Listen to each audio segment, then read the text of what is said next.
Gareth, firstly, how are you, my man? I'm very well, Ade. It's very warm here. It's very warm and welcoming here. There is a guest list that I'm not allowed to reveal the extent of, but this is a very, very big event, and I await your presence here tomorrow. Yeah, no, you are correct about that guest list. I've been lucky enough to have had Yeah. an eye on it as well, and it's insane. The word It's that is a very good ridiculous. word. It is insane. It's absolutely it's almost like a hall of fame is visiting Yeah, yes, Riyadh, I agree. and honestly, they are very, very excited about it here. And for all the kind of criticism that has been in the past of Fury and Nagano, and it's a great card. It's an extraordinary event. I've said it all along. It's an extra spectacular event. They've pulled out all the stops. And when we finish, I'm going down to the grand arrivals in the Boulevard here. Yeah, it's amazing to be a part of it. I've got to say, it's a privilege to be here. But when did you arrive? I'm trying to remember now. I think that's right. I did the Talk Sports show on Saturday night. Got home packed, had a couple of hours to sleep, and got here Sunday evening. Mm. Um, to on, I said it to Mark Saggers on Talk TV on Sunday night because I did a segment with him on his Sunday night show on Talk TV, and it felt like when you arrived at the airport, it was a bit like arriving at an Olympic Games because there's kind of kiosks meeting people, battle of the baddest vans. Mm. Um, just they want to make sure that it runs as smoothly as possible, and this is their opportunity to really show that they can do big fight events as spectacularly as we've ever seen in Vegas and at Wembley Stadium and all those kind of places. It's fascinating. It's just fascinating. Yeah, no, I can't wait to get out there. I fly out tomorrow morning. I get into Riyadh tomorrow evening, so we'll certainly catch up and sort of talk about what they've been doing so far. It's a good undercard as well, and I think that's what has attracted a lot of hardcore boxing fans. I Yeah. know some hardcore boxing fans aren't too fussed about the main event because they feel like it's a formality, but you look at the undercard and there's some really good 50-50 fights, none more so than Adelaide versus Wardley. Yeah, I mean, I flew out weirdly with David Adelaide, Frank Warren. In fact, they were on another flight. There was a flight, two flights, 10 minutes apart, and I sat down in my seat on the plane, and this big booming young voice said to me, "Hello," and it was Moses Itauma. So I had him for company on the way. I mean, Obviously, you was in first class then. you could say that. No, not first class.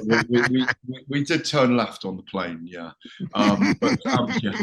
Um, but you know, the thing is, like you say, the Wardley Adelaide fight, and interestingly as well, of course, I think it's one of the very first times that a British title fight has been staged. I say staged, you know what I mean by that, abroad. Mm.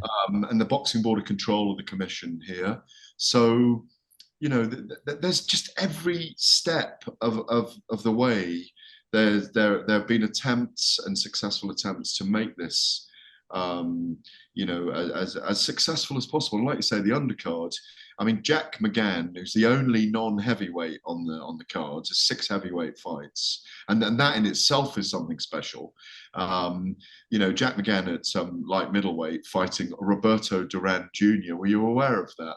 The No. son, the son of Roberto Duran. And then you've got 6 heavyweight. I think we're going to get into it a bit later anyway, aren't we? But when you've got former world champion Joseph Parker, you got the Adelaide Wardley fight for the British Commonwealth titles and a lot of venom. I think the Commonwealth titles are. It might just be the British on the line. I might have confused that with Isaac Chamberlain, Mikhail Lawal at the weekend. But you know, Arslan Bekmekmudov on the card, who's ranked number 5 with the WBC, the world title that's held by Tyson Fury. You've got young Moses Itauma. You've got Martin Bakole as a dark horse in the division. Former world champion Joe Parker. If I'm repeating myself, it's tiredness. But it's an extraordinary card, and I really do think it's an extraordinary event. And I'm going to see my first set piece tonight.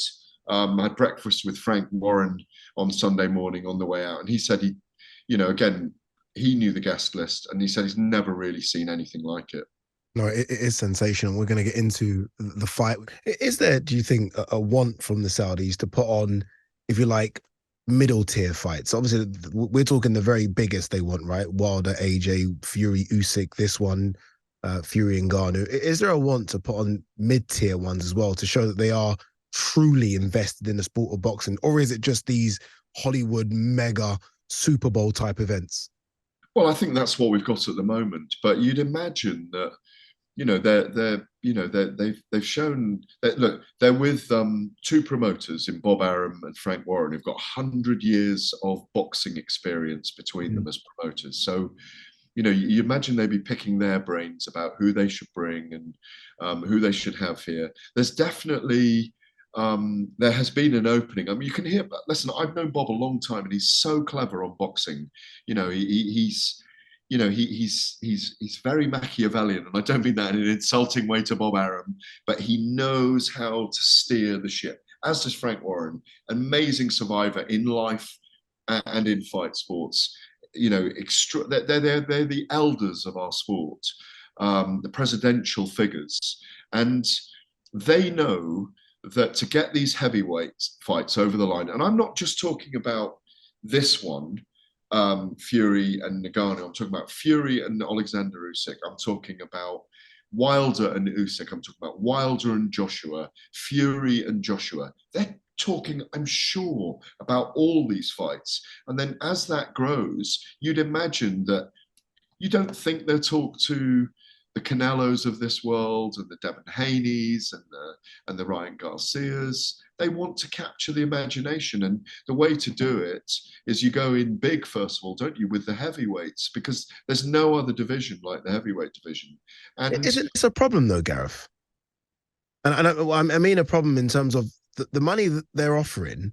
I mean, no one else can compete with that kind of money, right? I mean, and I think we've seen the stalling of some big fights being made because, I mean, AJ Wilder wanted a number. That number was supposedly given by the Saudis, and now all of a sudden that number's not there, and they don't really want to fight in the UK because they don't have that number again.